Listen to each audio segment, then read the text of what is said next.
오늘 주신 말씀은 마태복음 27장 35절에서 44절 말씀입니다. 마태복음 27장 35절에서 44절 말씀 받들어 읽겠습니다. 그들이 예수를 십자가에 못 박은 후에 그 옷을 제비 뽑아 나누고 거기 앉아 지키더라. 그 머리 위에 이는 유대인의 왕 예수라 쓴 죄패를 붙였더라. 이때 예수와 함께 강도 둘이 십자가에 못 박히니 하나는 우편에 하나는 좌편에 있더라.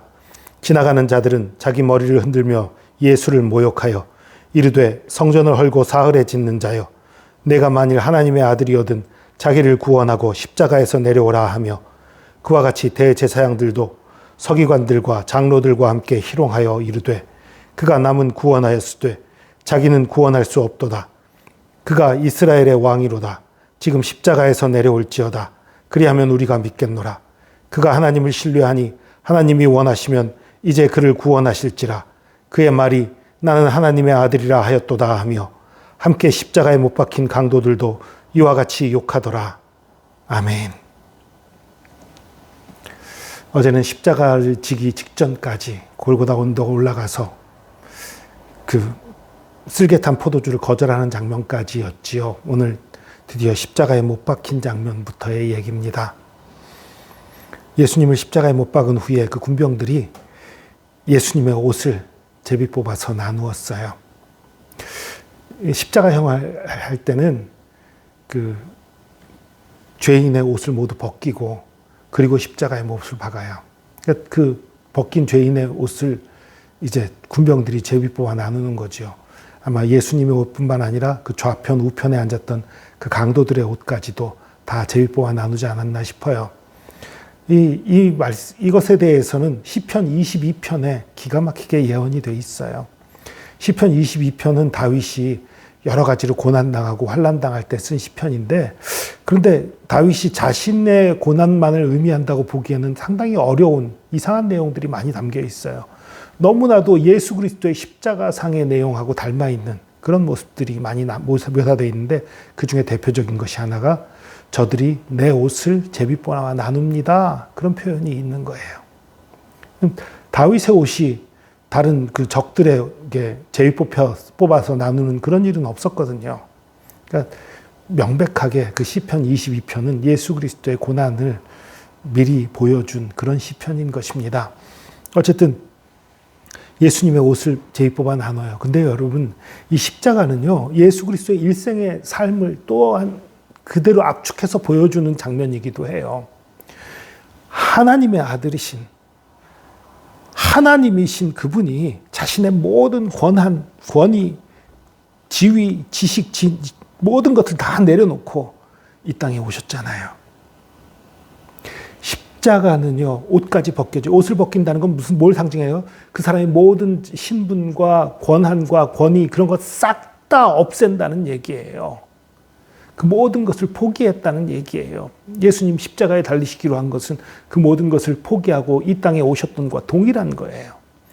결국 여러분 이걸 아셔야 돼요. 예수님이 십자가를 지실 수 있었던 것은 평소의 삶이 십자가를 질 수 있는 그런 삶, 자신을 내어주는 삶, 우리에게 자신을 내어주는 삶이었기 때문에 가능했던 것이지, 평소에 대충 그냥 권한을 누리고 사시다가 이제 할 거 다 했으니까 이제는 나를 바쳐야지, 이러신 게 아니란 말입니다. 평소의 삶에 우리를 위해 모두 다 내어주는 삶을 사셨기 때문에 십자가에서 내어줄 수 있었던 거예요.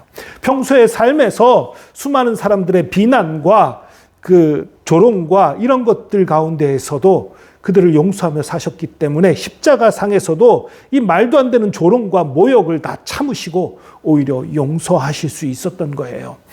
오늘 이 마태복음엔 나와 있지 않지만 누가복음에는 이 대제사장과 장로들이 희롱하고 지나가는 사람들이 희롱하고 할 때에 예수님이 뭐라고 말씀하셨냐면, 주여 저들의 죄를 용서하여 주시옵소서. 자신들이 하는 일이 뭔지 모르고 있습니다.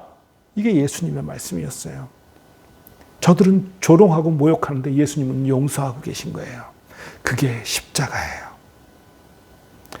단순히 우리 죄를 대신 지고 죽으셔서 우리가 치러야 될 죄값을 대신 치른 것, 그것이 단순히 그걸로 끝난 게 아니라 그 자리에서 억지로 대신 치른 게 아니라 우리를 구원하려는 열망, 우리를 사랑하는 그 열망을 가지고 그 고통과 모욕과 아픔을 참으시고 견딘 거예요.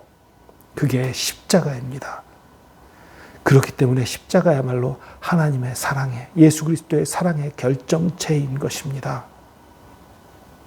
근데 십자가에 달릴 때 또 놀라운 것은요, 빌라도가 십자가에 그 죄패를 붙이게 되어 있는데, 죄패를 뭐라고 붙이냐면 유대인의 왕이라고 붙여요. 유대인의 왕이라는 건 죄목이 아니지요.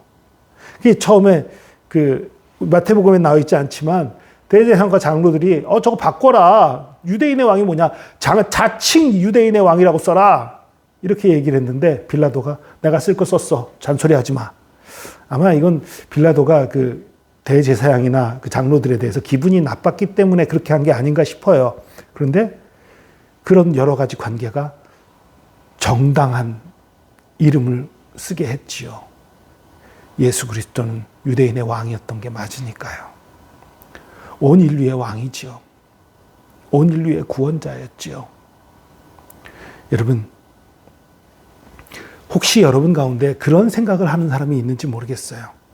내가 지금은 신앙생활 이렇게 하지만, 지금은 이 정도밖에 못하지만 나중에 결정적인 일을 만나면, 어떤 때가 되면 이런 마음 품고 있는 분 혹시 있는지 모르겠어요. 죄송하지만 지금은 이래도 나중엔 잘할 거야. 내가 할 땐 할 거야. 아니요. 평소에 잘해야 할 때 할 수 있습니다. 예수님의 평소의 삶이 십자가에서 실천이 된 거예요. 제자들은 평소에 기도하지 못했기 때문에 예수님 옆에서 지키지 못했고 도망갔고, 베드로는 3번이나 부인하는 일이 벌어졌던 겁니다. 지금은 내가 지금 아주 중요한 때 아니니까 지금 더 느슨하게 하고 나중에 결정적일 땐 열심히 할게. 아니요. 평소에 정말로 사랑하는 삶을 살아야 합니다. 평소에 기도하는 삶을 살아야 합니다. 평소에 용서하는 삶을 살아야 합니다. 평소에 인내하는 삶을 살아야 합니다. 평소에 하나님 말씀을 가지고 도전하고 그 말씀을 실천해 나가는 삶을 살아야 합니다. 나중에 하겠다. 아니에요. 지금 하셔야 합니다. 그래야 하나님께서 귀하게 우리를 쓰고자 하실 때에 우리도 쓰임 받을 수 있는 거예요. 여러분, 십자가를 마음에 품고 사는 것, 나중에 목에 칼이 들어오고 결정적으로 예수 그리스도를 증거해야 되는 상황, 어떤 위기의 상황, 그때 내가 믿고 의지하고 절대 안 놓으면 되지. 아니요. 평소의 삶에서, 평범한 일상에서 십자가를 붙들고 살아야 합니다. 그분의 뜻을 평소의 삶에서 기억하고 사랑하고 순종하는 삶을 살아야 하는 것입니다. 우리 예수님이 그렇게 사셨어요. 예수님이 공성의 기간 동안 대충 사시다가 십자가 질 때가 되니까 이제 결정적인 때다. 이때 열심히 하자. 그러신 거 아니란 말입니다. 평소의 삶에서도 머리 둘 곳도 없는 삶, 정말 피곤하고 힘든 삶이지만 우리를 구원하시기 위해서 헌신하는 삶을 사셨던 거예요. 그랬기에 십자가를 지실 수 있었던 겁니다. 저와 여러분도 언제 가면, 나중에는 어떤 때가 되면 내가 잘 믿을 거야, 내가 헌신할 거야, 열심히 할 거야. 아니요. 지금 나의 평범한 일상 속에서 헌신하는, 주님께 우리의 삶을 드리는 저와 여러분 되기를 축복합니다. 기도하겠습니다.